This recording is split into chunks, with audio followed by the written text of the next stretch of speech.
Marty O'Donnell is running for Congress. That does not relate to board gaming in any way. Welcome to Tabletop Shop.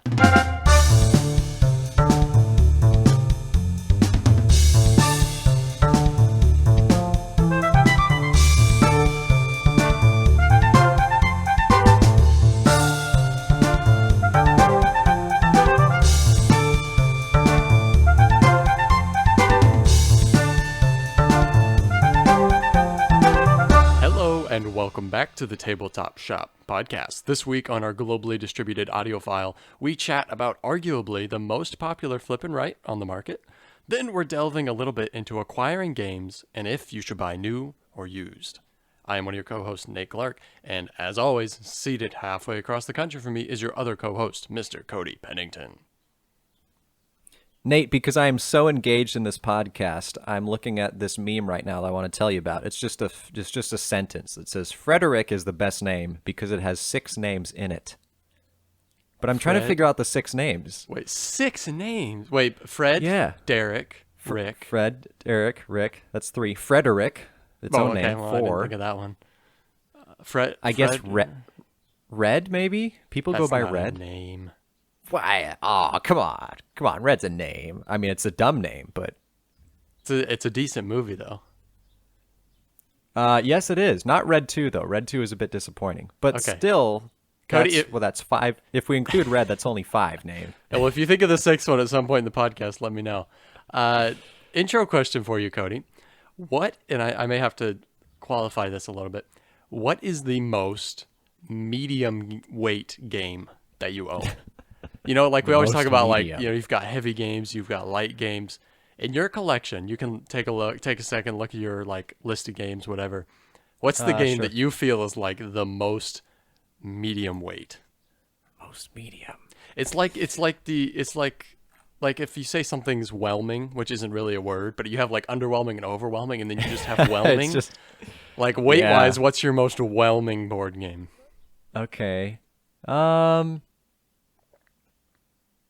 This is not like I've spent a great deal amount of time thinking about this, but I feel like this is a decent answer. Let's go Architects of the West Kingdom.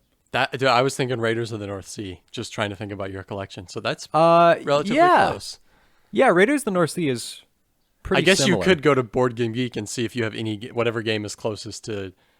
2.5? Yeah, 2.5, but you can't go below 1. So... Oh...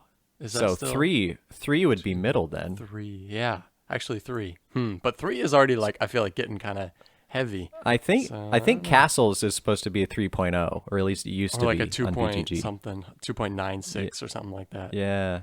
Yeah, Castles. What's your most medium game?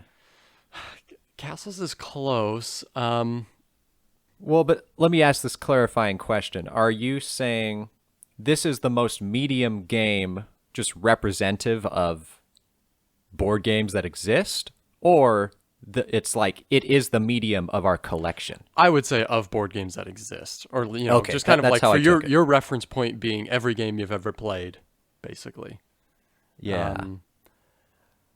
I feel like Furnace is a little high. Maybe Meadow.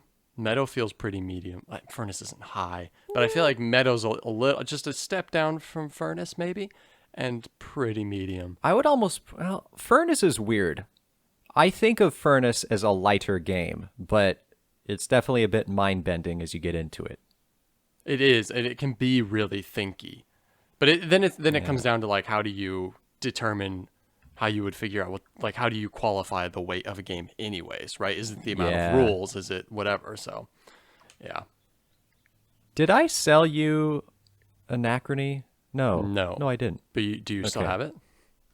I don't think so. I'm glancing at my list, and I think I sold a bunch of games, but I don't think I updated my possessive. Well, I don't think Anachrony's in the running for that question. So. No, I just noticed it right next to Apiary. Okay, well, we have not recorded in a while, even though our last couple episodes have kind of been staggered by a month each. It's actually been a month and a half or maybe 2 months since we've recorded. It's been a while, probably 2 months. Yeah, probably 6 or 7 weeks. Yeah. So I've probably played 15 new games since then, so I'm obviously not going to talk about all of them. I will quickly blaze through some of the highlights. One of them is actually Raiders of the North Sea. To me, that's a highlight because I have played Raiders of Scythia, but I had never actually played Raiders of the North Sea. And man, dude, I love the mechanism of you have like these 6 or 8 worker spots. You put down a worker, take the action, pick up a different worker, and take that action. Especially in like a 2-player game, because this game works well at 2. It's just that back and forth of like trying to figure out what the other person might do, and getting to take 2 actions is cool anyways when you're just like using one worker. So yeah, I like that a lot. Well, it means that no action is ever off limits to you. Yes. However, a combination of 2 actions will necessarily be off limits. And you can get so angry at the other person when they put their worker on a certain spot. Not because you can't do that action, but now maybe you can't do that action and another one that also has a worker on it. Exactly, yeah. Also had a chance to play Dune Imperium Uprising. So this is basically the second edition of Dune Imperium. I think they did a good job with it, actually. It adds in a new element of, they're called spies, which kind of give you an extra way of kind of just doing more stuff on the board, and obviously they can be manipulated a lot with the cards. Dude, all of the cards, this blew my mind actually. The Imperium deck, like all the cards in the game basically, are like pretty much all entirely new. There's like almost no copies from the original game. That to me is crazy that they were able to do that. Interesting. Yeah. So that to me then makes this feel like a loose sequel. Like, you like the first one, well, here's a bit more stuff. But the thing is, like, the rule, like 80%, 85% of the game, probably like 80% of the game is still the same. Maybe 75. So, like, it really is kind of just a second edition. Like, the skeleton is very much similar to Dune Imperium. So just like another Dominion pack, basically. I mean, it's like they changed it enough. Yeah, like another Dominion pack kind of. They changed it enough that if you don't own Dune Imperium and you're going to buy a copy, you should buy this version probably instead of that one, unless you really want the expansions. Because I don't know if they're going to come out with the expansions for Uprising. I would assume so. I think it's done well, but I don't know. Also got to play 5 Tribes finally. This is one I've always wanted to play just because it would always show up on Dice Tower lists, and it's Bruno Catala. Oh yeah.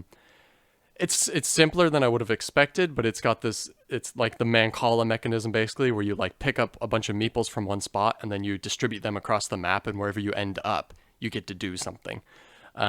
So it's kind of a cool mechanism, and so the board's constantly changing too, with where the meeples are and meeples coming off the board. So that was pretty fun. I wouldn't say I loved it, but it was pretty decent. Got to play Le Havre, also another one that I've kind of always wanted to get to.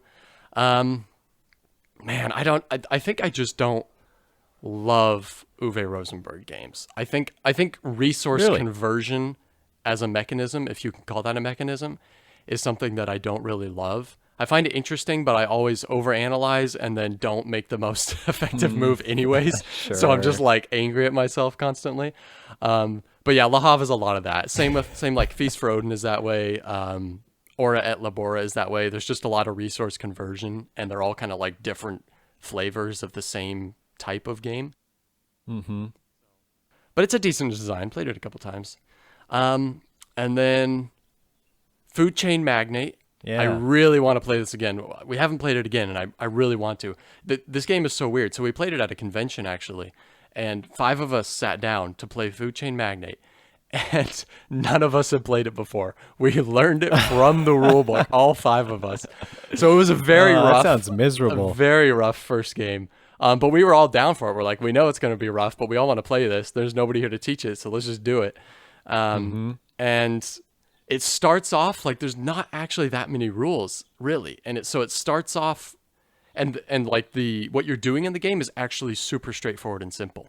But it just starts snowballing and snowballing and snowballing to the point where halfway through the game, I was reevaluating and I was like, I have made so many mistakes and I'm so overwhelmed by what's going on at this point in the game. So I really want to get back to it. But yeah, it's kind of tableau building where every single round you reset your tableau, and then you're doing stuff on the map. There's a lot of networking. Yeah. So I'm excited to play it again at some point.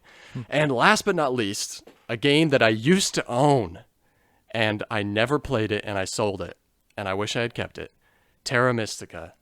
I've played 4 times now, and dude, this game is fantastic. It is fantastic. It's basically kind of a networking game, but really it's just like a getting buildings out and positioning yourself and trying to generate a lot of income and stuff to build more buildings, and then have a big network or move a lot up on tracks and get a bunch of other like point bonuses while you're doing all these other things. Has kind of a cool resource, like cycling resource system, as well as like whatever it is, 12 or 16 unique factions that really do feel pretty unique. The player interaction's pretty good. You can kind of mooch off of other people if you're like, there's a lot of adjacency bonuses to other people in the game. It's such a tight game. Like resources are so tight, but it's, man, it is a fantastic experience. So I've played it 4 times does now. Does this make you... Sorry, go ahead. Does this make you want Gaia Project? I've heard Gaia Project's like a little bit more refined, a little bit better. So kind of. The problem is, so like, I wouldn't buy Terra Mystica because it doesn't have a 2-player map. And it's so apparently, and there's not really a remedy for that. So it's just kind of too simple. Okay. Or like, I don't know, it's not interesting enough at 2 players basically. Gaia Project, I think, has a 2-player map, and they just basically made a 2nd edition called Age of Innovation this past year, which does have a 2-player map and also is kind of adds in some more stuff. So I think if I ever get a copy, I'll probably get Age of Innovation, would be my assumption. But right now it's like $70 or $80 or something. So not going to happen anytime soon, I don't think. Yeah, that's a lot. But yeah, I used to own Terra Mystica back in the day. And at that point, I think it was too early in my board gaming career to tackle the rule set, and it was kind of ugly too. And so I just wasn't that interested. I just bought it because it was popular. So I ended up selling it for like $30 or something. And now I wish I'd kept it. So All right. that's me. That's the quote unquote short version of what I played. Okay. Well, true to our recent tradition, because I have not, I've played 1.5 board games in like the last 2 months. Like, no joke. It's pretty sad. So I'll tell you about the video games I've been playing. Go for it, man. Okay, so there was a Steam sale for a game I wanted, which was Jedi Academy. Oh yeah. But okay. when I was looking at it, there was like the whole pack of 5 games in that series for a total of like $9.70. When you say series, what do you mean? Well, so the original game in this line, it was Dark Forces, Star Wars Dark Forces, which I've never played, but I played the sequel to it, Dark Forces 2, Jedi Knight, and I grew up playing that game. Okay. It's super pixelated, like terrible graphics, but it was actually pretty fun. It's a good kind of area puzzles you have to solve to access different parts of the map, and you got a lightsaber and different weapons, and you're fighting all the bad guys. So I just downloaded the whole pack, and have just been kind of trying them all out. So the first game, the very first one, Dark Forces,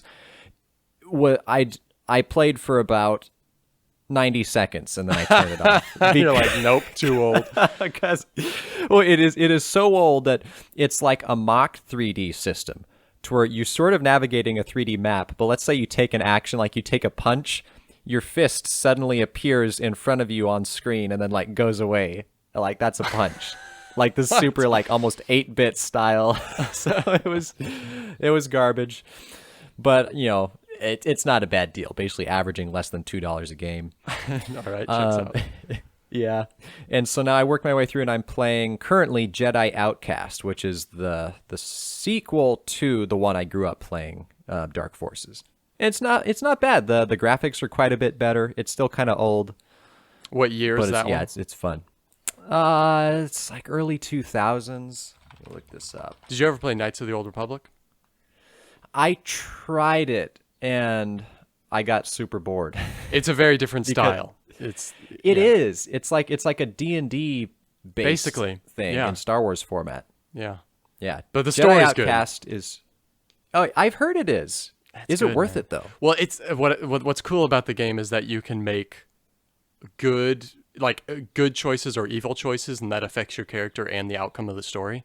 So that's pretty cool. The Jedi Knight game is kind of like that. I'm not sure if Jedi Outcast, the one I'm playing now, is similar, but it's 2002 is when it came out. Wow. Yeah, I think Knights of the Old Republic was like '03. There's so many Star Wars video games, man. It's crazy. There Like, are. There are, I dude. haven't even heard of these ones that you're talking about. And there's just so many. Yeah. It's crazy.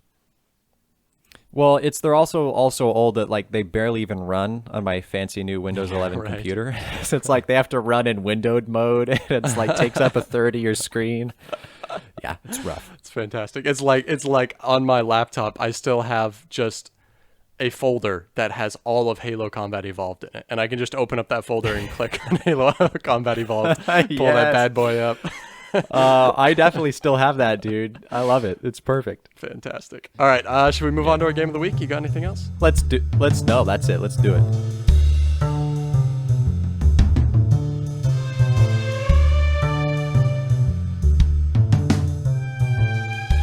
Okay, so I guess I'll intro this one. This is the game we both Finally, own. Do we both own It's this? been so many episodes. I just have to keep introing all these, man. Do we both own this?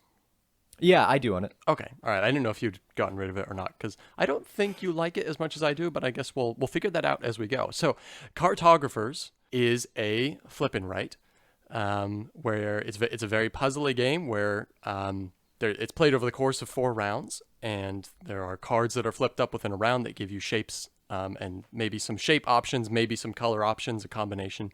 You add that to your map, and what determines how you add things to your map are these 4 goal cards that will each score twice over the course of the game in kind of I don't know how you, like a stepping way. It's kind of hard to describe. Basically, 2 of them score one round, then a different 2 score, then a different 2, and they all score twice.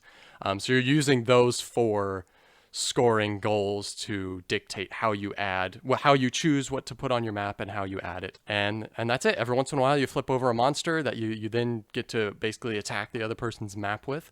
And at the end of the game, you just see I guess at the end of each round, you score each end goal, and then at the end of the game, see who did the best. So it's a pretty straightforward game, honestly. I guess let's just jump right into it, though. Do you want to start with your pros?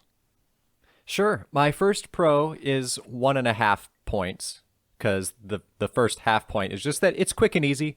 But I say that a lot about certain games. That doesn't say much about it other than, you already described that in how the game works. But what I will say for the full point is I like that mechanism for the planning for scoring. How a lot of games that are objective scoring, throughout the whole game, those objectives stay the same, and you can progressively get better at storing up points that you can score off of those objectives. This game, it's like there's 4 of those objectives that will be scored progressively throughout the game, but like you said, they're scored in different orders. So basically, it's A and B, and then the next round is B and C, and then C and D, and then A and D. So each of those 4 will score twice, but the pattern of when they score is different. So it's sort of confusing at first because it's not really reflexive or natural for working this way. But as soon as you're done scoring, like you've accomplished both of the scoring sessions for a given objective, you can't get anything else out of it. So you have to switch. You have to pivot and start doing something else. And it's refreshingly different. So that's my first strong point. So piggybacking, because I also think the same thing. What's even more interesting is that, let's say a card scores on, like in the first round, you score a card. Okay, now we're on to the second round. Well, whatever color that was, let's say it's the red scoring card. Now every time I have to choose between maybe a red and a green, my reds are only going to score one more time versus my greens maybe are still going to score twice throughout the course of the game. Yeah. So like what maybe might be a really good move for a red piece, you're only going to score it one more time, so you actually have to kind of have the value of what you're going to get out of it. The scoring mechanism is fantastic. I love it. It makes you kind of have to do everything a little bit. It's Isle of Skye does the same thing, which is another game that I really love. And yeah, I think it's a fantastic way of doing scoring. It's really cool. Well, my second point is I like the variability of setup. I'll withhold like my overall analysis of the game, but basically that variability is necessary because without expansions, it can start getting a little bit bland. So I appreciate that there's a bunch of different things that can be different every game. So the scoring cards, for the different terrains, I think there's like 4 different types of scoring cards for each terrain. So you can have all sorts of different combinations of them for the overall flow of the game. The order of scoring, like I already talked about. And then each round, there's the card flips themselves, the whole mechanism of the flip and right. So those flips will tell you what type of terrain and what shape you can put out for the round or for that current turn. And those all have values assigned to them. So after you get to a certain value of how strong all those cards are, then the round ends. So each round can play a little bit differently. So yeah, I like how every game is a little bit of a different experience. So playing off that a little bit, one thing I like is some of the variability comes from the randomness of like having different options for the end game goal cards is cool. But also you have the random cards that are flipping up that are going to really determine the pace of the game and the decisions that you make. And it's totally random, right? It's a deck of cards that you're just flipping from the top of. But the way that you mitigate that randomness is that it's equally random for everybody. It's not like, oh, it was a better flip for me than it was for you. Sometimes that'll happen, but it's just because they've been doing their mat differently than I've been doing mine. So like the card that gets flipped out is the same for everybody. And so even though it's random, it's still very equal and very fair to everyone. Like everybody's dealing with the same stuff constantly. Never does somebody else have like access to something that I don't have access to over the course of the game, right? So I like that aspect to it. While you have this variability of this random card flip, but it's not really taking away from the game experience in a negative way. So yeah, it's a good point. I mean, it'd be kind of nice if you could actually just come up with your own original points instead of stealing all of mine. But hey, if you're done, man, I got a couple more. So I do have one more. So right, I'll piggyback on it. Don't you worry. I'm sure it's going to be your next point. Oh, how did that happen? Whoops. No, my third and final like is this looks good for a flip and right. Okay. A lot of and right games, they can just kind of look like trash because it's literally just a notepad. Maybe there's a few other elements. But this, I like how all the cards look. There's not a whole bunch of art needed for the game just because there's a very small deck of cards. But the art they put on there is a unique little style. I like the color scheming to it, the sort of RPG, high fantasy atmosphere they put into it. And then even the cards that don't actually have art, it's just the graphic design, like they look good too. And then finally, the notepad you're working with is well organized. It has like little mountains drawn here and there, little coin pieces. It looks good. I like it. It's okay. It's not a point that I had, but I don't think it looks bad either. I bet it was a point, but I backed you into it. You can't make it a point now. Okay, so my next point is that the game, actually something you kind of mentioned towards the beginning, the game it's portable, first of all. Like it's just a deck of cards and notepad. It's also very fast as well, while still keeping the strategy. Like it's still a thinker. Every time you play the game, it's still a puzzle, right? And still trying to make the most optimal moves based on what your scoring goals are. But it's such a tiny little game, you could easily take it. There's no travel restrictions with this game, right? It's like, hey, we're going on a weekend trip, throw it in the suitcase, throw it in the car. You can take it on your carry-on on a flight, So yeah, I like that a lot. And last but not least, there's a ton of expansions. So I like there's support for the game. If you really like how the base game flows and it's something that kind of catches you, there's a lot of other content out there. Not just new maps, but also like there's the skills mini expansion, which is really cool. It gives you a way to spend your money, those gold coins, for special powers and stuff. So yeah, there's a lot of content out there for people who do like the game. So those are my pros. Okay. How about we flip, and I'll give you the green light to start with your first dislike. Yeah. My first one is funny because I never really experienced this. When I first got the game and I opened the box, I was like, oh, like, okay, so we're drawing colors, but it's just pencils in here. It's just normal graphite pencils. I was like, yeah, I'm not doing that. It's like when you draw a green one, you just draw it with a graphite pencil, normal gray pencil, and then you draw the shape, whatever it is, like a tree or something.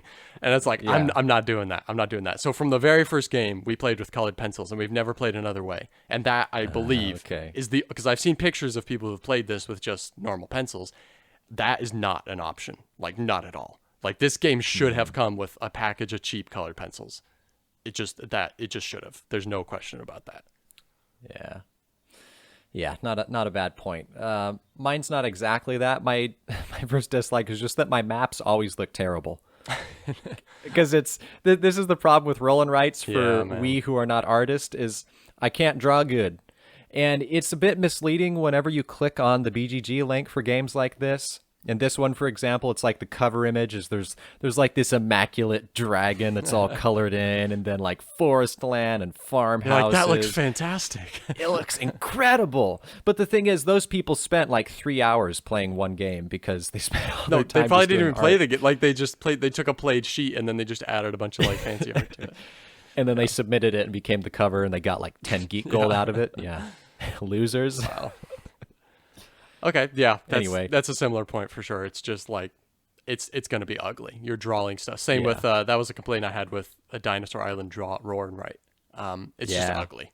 It's just straight up ugly. There's no way around it. I'm sure it looks better with the colored pencils, though. It does, man. And it like I can't imagine how confusing it would be to play without it. You'd always just have to be looking at those symbols. You can't just glance. You really have to actually look at the symbols on stuff. That'd be so annoying. Yeah. Last point for me, only other point for me, is that the coins are kind of disappointingly useless. So not long after I got the game, I also got the skills expansion, which lets you actually spend the coins to do stuff. But I believe in the base game, you don't ever, there's nothing you can ever do with them. They're just like kind of collecting recurring points, basically is all they are, which is kind of lame. Because I believe, correct me if I'm wrong, but I believe there's nothing you can do with them. They just are points. Not in the base game. Yeah. No. So that's kind of lame, I think. Yeah, it kind of gives its own little dynamic you have to figure out of, do I invest in the coins or go Yeah, and somewhere else? the system is cool, I think. But it just, I think maybe looking back on the perspective of like, with this expansion, you can actually spend them and do stuff with them, makes me look back at the base game without that and go, feels like a missed opportunity, you know? Or maybe they knew they were going to do this expansion and so they were like holding off on it. I don't know. But Yeah. Well, you said that was your last dislike? that's it. Go for it, man. Okay, well, I have two more. So the second one is, for me, the base game burns out after a while. I have not played any expansions, but I've heard you describe a few of the different expansions, and they sound like it would make it excellent.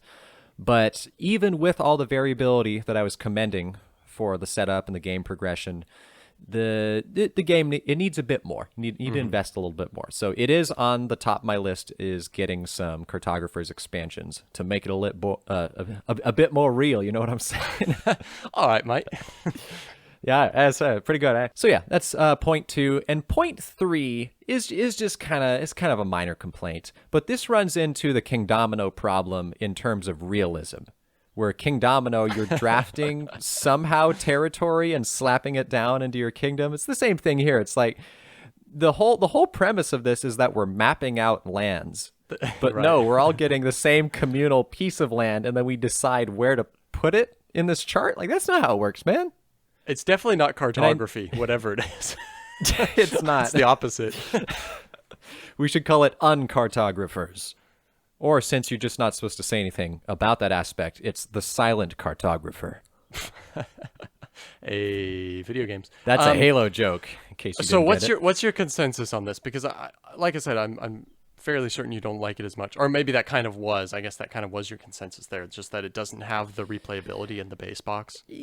Yeah, like, we've pulled this out a couple of times, and I'm not going to get rid of it, but it's just kind of there. It's there on the shelf. Yeah, I may one of pull it those. out again at some point. But Cody, Yeah. it can play up to 99 people. I mean, come on, man. One of the dumbest marketing aspects of games like this is like, well, the notepad has 150 sheets in it.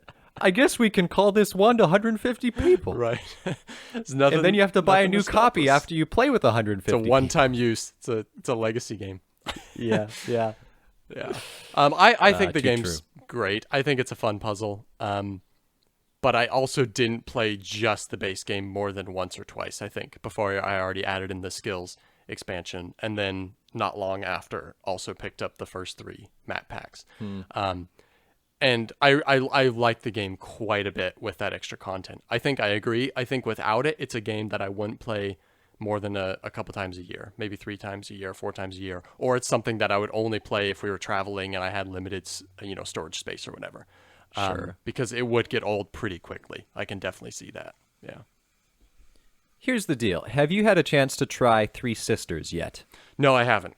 And this is Okay. one you like more as far as flipping rights go, or rolling rights. Yeah, whatever it Three is. Sisters is one of my favorite flippin' rights. It competes with the Dinosaur Island Rawr right, Okay. but it's a little bit less hectic, perhaps a little bit easier to manage and learn. But it provides a lot more different paths you can take. I like that. I like that. Cartographers, you just have to do with what you have every turn. But Three Sisters, you can build a small engine that's a little bit different each time. So it's definitely worth a try. Okay. Yeah, I mean, it's on my list. I'll just have to, I don't know. I don't know. It's this thing of like, I don't know, like, rolling rights, flipping rights, whatever, are never rise to the top as far as games I want, because they're just Yeah. not as interesting. They're just not as exciting. So I don't know. We'll see. I've also played Welcome to, and it just kind of fell flat. It just was kind of like, it's a game. It works. Didn't feel that special. Well, you should get Gabe Barrett's new solo game where you're going through, it's like the Alien movie, but not copyrighted version as a solo player. Yeah. All right. Let's move on to our banter then. This is one that just came off the top of my head, honestly. It wasn't on our list of stuff to eventually talk about. Which Wait, you to mean be- this wasn't carefully planned and set in advance so we could spend a lot of time thinking about? This was like 2 days ago. I was like, hey, let's do this. I'm like, all right. I was like, all right. Works for me. We're going to talk about, and honestly, probably relatively briefly, there's probably not a ton of conversation to happen here, but we're going to talk about buying games and kind of the pros and cons of buying new versus buying used. I actually came up with more points than I thought I would be able to for these. I did as well. So I think it's a good okay. thing. So do we want to do it like, let's talk about new games and do pros and then cons? Yeah, I wasn't sure how you were going to format yours. I put down all the points I liked for buying new, Yeah. and then all the points I liked for buying used, assuming that if you're saying a good thing about one, it's sort of assuming a con for the opposite. Sure. Yeah. So how'd you do it? I wrote specific pros and cons for each one, but like you're saying, there is some Okay. kind of overlap. So, Sure. do we want to just go? Why don't you go through all of your pros for buying new? You can just do a little monologue, Okay. so we don't do this back and forth, Perfect. constantly piggybacking like we do with the Okay. game of the week. Okay, that sounds good, especially since we formatted it just a little bit differently. Okay, so I have 4 total points for buying new. So the first point, the why you want to buy new is you get the opening satisfaction. Punch. You get to punch it all out. You get to take off the shrink wrap. You get to throw away all the useless advertisements for other games that they put in there.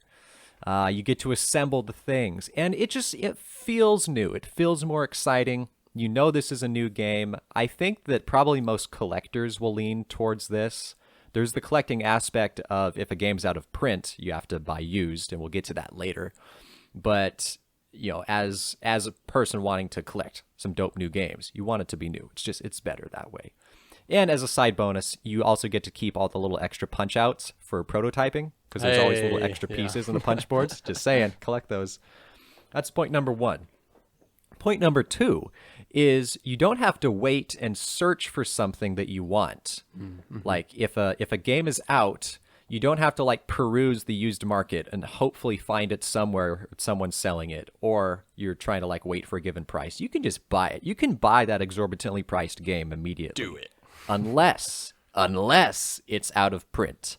And so that's a little bit of a con. We'll get back to that with buying used. Point number 3 is buying used. That does kind of stimulate the general board game market because it gets people in on it. But if you're buying a new game, you're directly helping out the designer. Yeah. Yeah. Because and you feel good about that. Sure, maybe you're buying it from Target or from some website or something, so there's the retail aspect involved, but you're still actually pitching out a little bit to help the original creator, which I feel good about. And then finally, point number 4, you can usually resell it for more if you end up not liking it. Not more than your original was like, purchase, what? but compared to like if you bought something used, it may be very used, or you may wear it out a bit more yourself. So if you buy it new and then you have to turn around and sell it again, you can say like new or played once, and That's Yeah, helpful. if you That's take good. care of games, then it's not like a car where you drive it off the lot and instantly loses, half the resale value. It's not that bad. Sure. Yeah. So Okay. those are my points for buying new.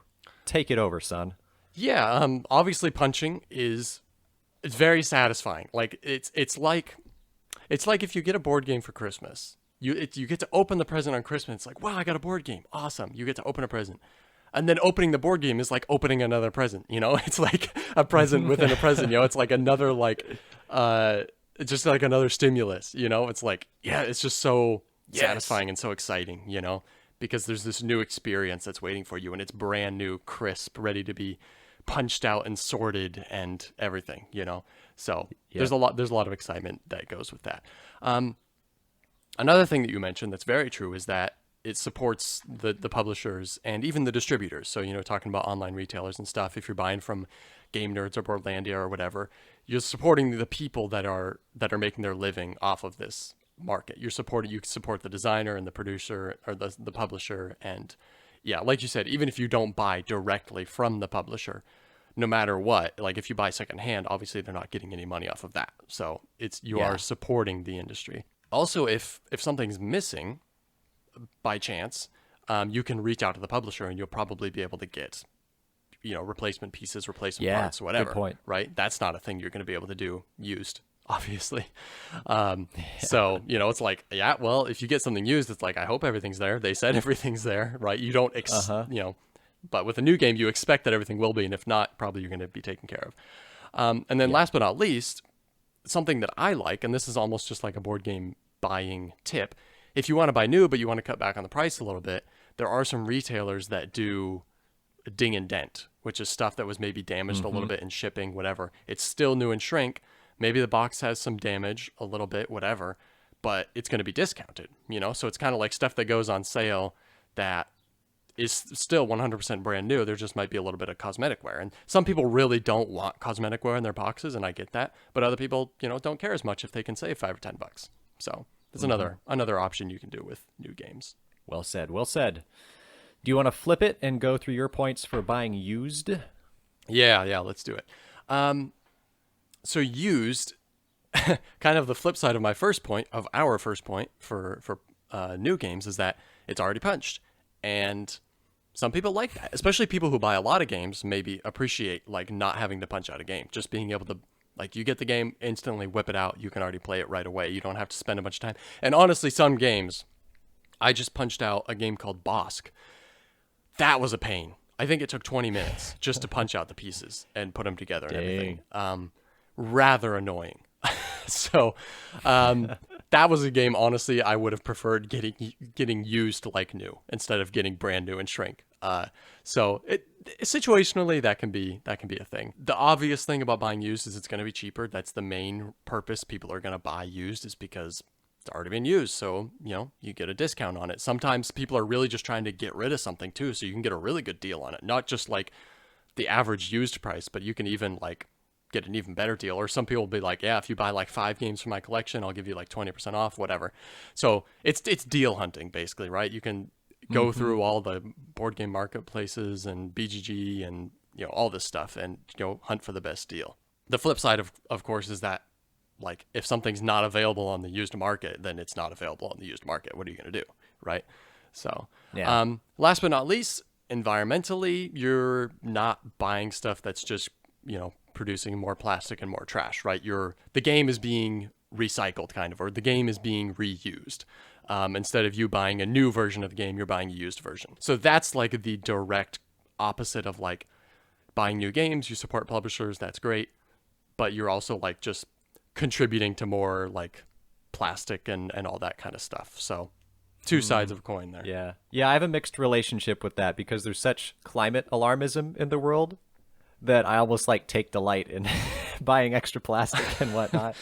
I know objectively it's not going to be great for the environment, but like I feel like it's made such a big deal about. Yeah. Especially when like, what was it?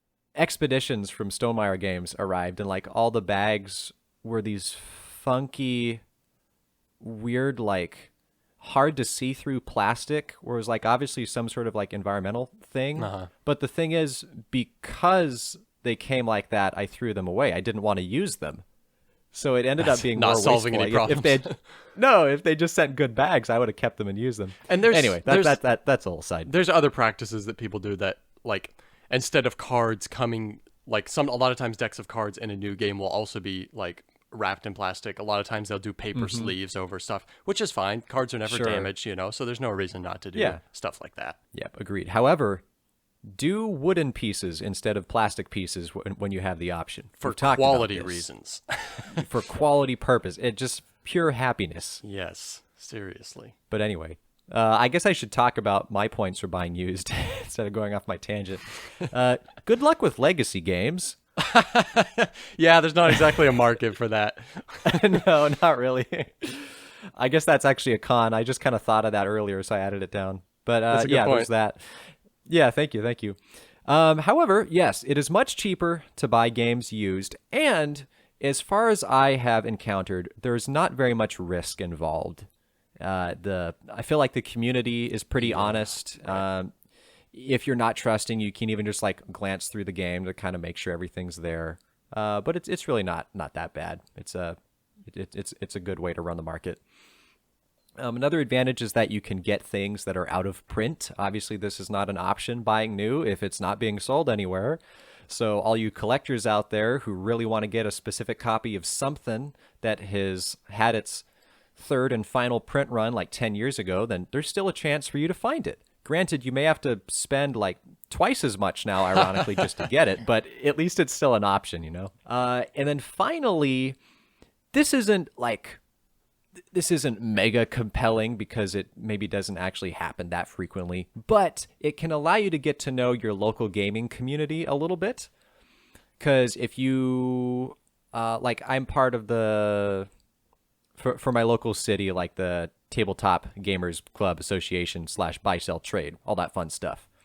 And so I've noticed now, like after I sold a couple games to someone, like now I'll recognize that person. I'll see that they're offering something else for sale.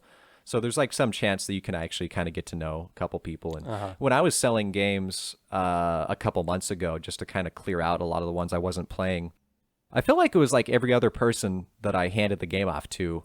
They're like, hey, we should maybe hit me up or something. We can play games sometime. Or like, I'm going down to the local Wednesday night thing. Like maybe I'll see you there. Like, oh yeah, maybe. And then I don't commit to anything. But hey, there's still the chance there, right? Yeah, and it's still community, right? In a world that's so digital and non-social, like it's a little bit of a social element. If you're doing a handoff, a lot of times used transactions are also like shipping the game. But it makes me think of another thing, which is that when you're buying a used game, for all of us that buy games, most of us that buy games will do some research before you purchase a game to make sure it's a game you actually think you're going to like. Obviously, nobody's trying to buy games that they aren't going to like, right? So you're trying to do the best that you can to figure it out, but until you actually play it, you don't really know. So there's less of a risk than if you're buying used and getting it for a little bit cheaper, right? Where it's like, okay, I'm gonna get a used copy of this because I don't really know if I'm gonna like the game or not. So I'll get a used copy that doesn't cost me as much. I'm not losing as much if I decide I don't want this. I'm gonna sell it instead. So there's less risk involved, basically. Yeah, the used market is also a bit of a testament to games that may not be worth it. Because I noticed this on the same local Facebook Marketplace thing. I kept seeing right after Dinosaur World came out, a lot of copies for Dinosaur World only played once that people were just immediately turning around and selling. And I still bought it new and I got it, and then sure enough, I sold it like a week later. It can be a good indicator if you're not sure if a game is going to be good or not. Does it immediately appear on the used market in large numbers? Didn't I buy it for you? Oh, that's right. Aha. So I was not to blame. It was your fault. It's my fault. But it was on your priority list, so hey. Yeah, and I got money out of it because I sold it. So. Hey, the best birthday gift, right? Yeah, thanks, man. Well then, do you have any other thoughts about buying new versus used? Wait, no. I want to ask a question. Okay. Overall, what's your preference? If there's a game, just a game that's on your list, would you rather try to find it new or buy it used?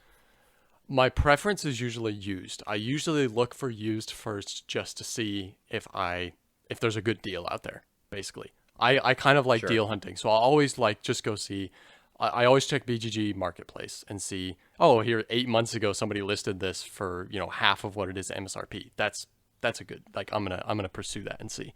But also I really like, I also enjoy the experience of getting brand new games. And if something's popular and relatively new, it's hard to find on the secondhand market anyways. So like White Castle is something I got recently, in Veil of Eternity. So sometimes I'll do like a batch of stuff from like Game Nerds or Boardlandia or whatever to get the free shipping. Every once in a while I'll get 2 or 3 games brand new from them. But generally I seek out used first just to see if there's a good deal waiting for me. Gotcha. Do you use that super fancy deal calculator thing I made? I don't think no, I guess that's just on my phone. I don't think I should give it to you. So no, Cody, you just have to text me every single time. Like this game, here's the rank, here's the price. Do you generally do new? I generally do new, and kind of for 2 reasons. For one, there's that collector heart in me that enjoys opening the new game, knowing everything about it, knowing I'm the only person to have possessed it. Sure. And it's just kind of pristine. A mental aspect of it. Exactly. It's going to be perfect. And then 2, I just don't like trying to coordinate, like texting somebody, see if this game available, and then I have to go and actually pick it up. And yeah, maybe if I find like a little more free time in my life in the future, maybe I'll invest more in that. But for the most part, I just like buying new. With all of the stuff that you've sold, has it generally been local, or have you shipped a lot of stuff?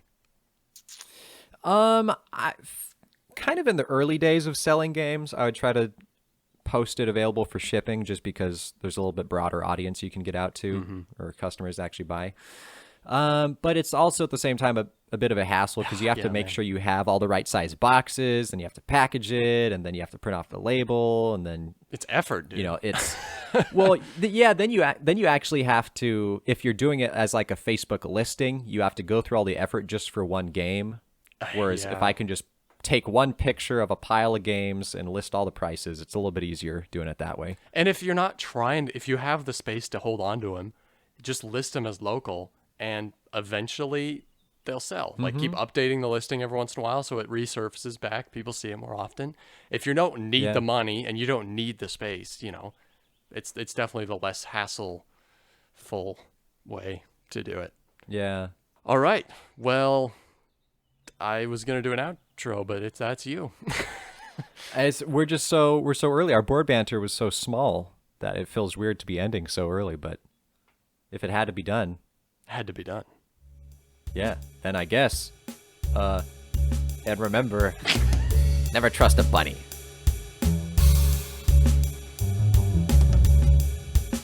Hey, Nate.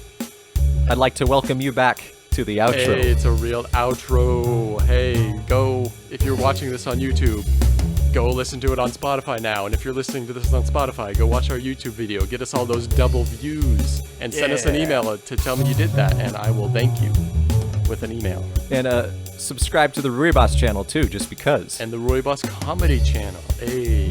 Yeah.